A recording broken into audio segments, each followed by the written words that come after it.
How to fix this Apple ID has not yet been used in iTunes Store.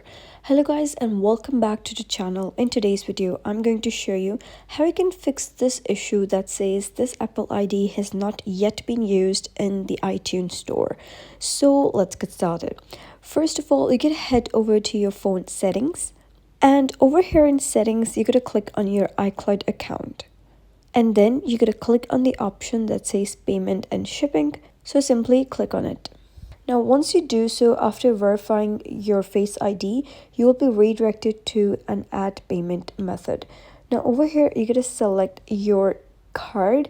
If you're using credit, debit card, Visa, MasterCard, American Express.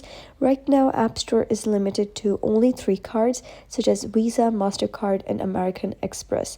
And over here, you're going to type down the number of your card and your expiry date and then your CVV code. And here, you're going to select your billing address. So once you do so, you're going to click on Done. And once you're done with that, you're going to head over to your App Store. And over here, you're going to click on your profile. And then you're going to scroll all the way to the bottom.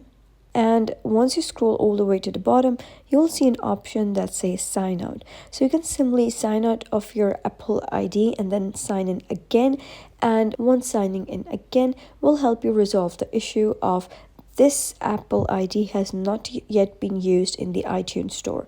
So that's it for today's video. If you found this guide helpful, give it a thumbs up and don't forget to subscribe for more helpful tutorials. I'll see you in the next video.